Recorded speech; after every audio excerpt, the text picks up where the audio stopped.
صلی علی نبینا صلی علی محمد۔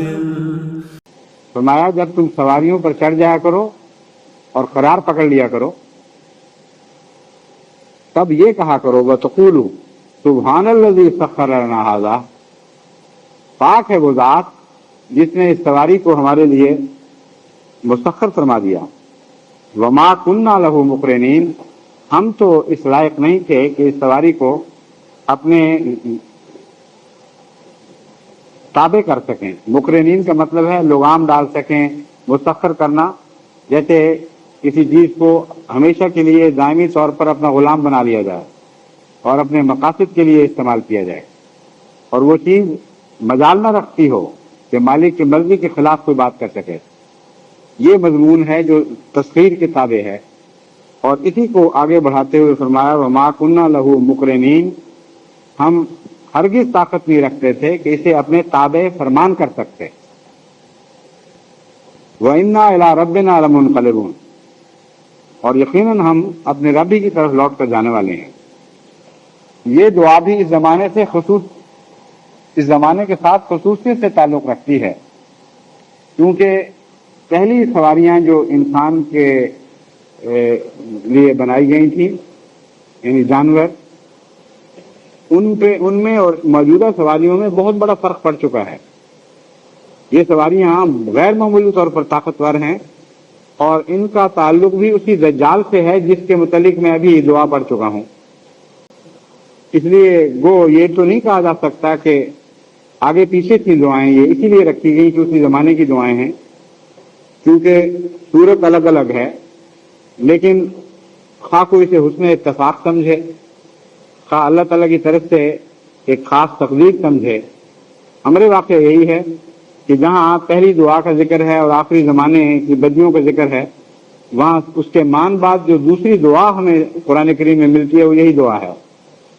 اس لیے میرا رجحان اسی طرف ہے کہ یہاں موجودہ زمانے کی سواریاں خصوصیت سے پیش نظر ہیں، اور اللہ تعالیٰ ہمیں سکھاتا ہے کہ جب ان سواریوں پر بیٹھا کرو تو یہ دعا کیا کرو کہ بظاہر ہم یہ سمجھتے ہیں کہ ہم نے قابو کر لی ہیں، لیکن امر واقعہ یہ ہے کہ تیرے ہی قابو ہیں۔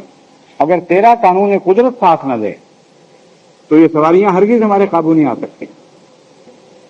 اور واقعہ یہی ہے کہ موجودہ دور میں جب بھی سائنسدانوں نے تکبر کیے ہیں، اور خصوصاً سواریوں کے معاملے میں، تو ہمیشہ ان کو منہ کی کھانی پڑی ہے۔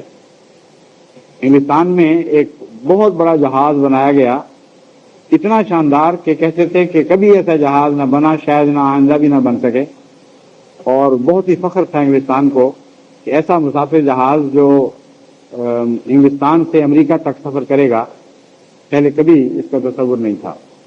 ہر قسم کی سہولت تھی، ہر قسم کے خطرات سے بچنے کا انتظام تھا، اور بڑے شان اور تکبر کے ساتھ انہوں نے روانہ کیا، اور وہ اپنے ابتدائی تجرباتی فلائٹ تو نہیں، سمندر میں اپنے پہلے تجرباتی سفر میں غرق ہو گیا،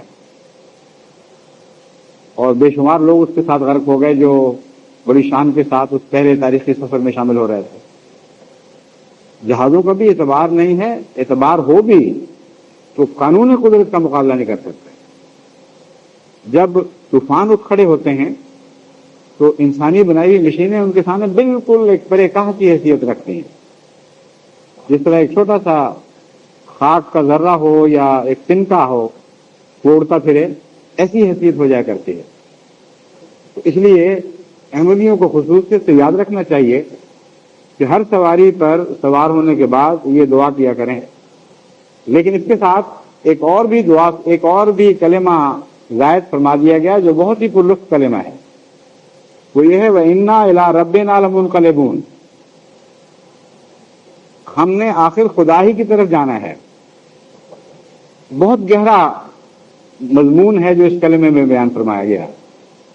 ایک یہ کہ سواریوں پر بیٹھتے ہوئے، خصوصاً خطرناک سواریوں پر بیٹھتے ہوئے، خدا کے مومن بندے دعائیں تو کرتے ہیں لیکن ڈرتے نہیں ہیں۔ وہ دعا کرنے کے ساتھ یہ بھی کہتے ہیں کہ اے خدا یہ تو عارضی سفر ہے، اصل سفر تو ہمارا تیری طرف ہونا ہے، ہم نے بالآخر تجھ تک پہنچنا ہے. اس لیے اگر تیری مرضی یہ ہو کہ یہ جہاز غرق ہو جائے، ہم اپنے وطن واپس نہ بھی جا سکیں، تو اصل وطن تو وہ ہے جہاں تو ہے، جہاں تجھ سے جا کر ملنا ہے. اس لیے ہم یقین رکھتے ہیں انا الی ربنا لمنقلبون، ہم تو یقیناً اپنے رب کی طرف لوٹائے جائیں گے.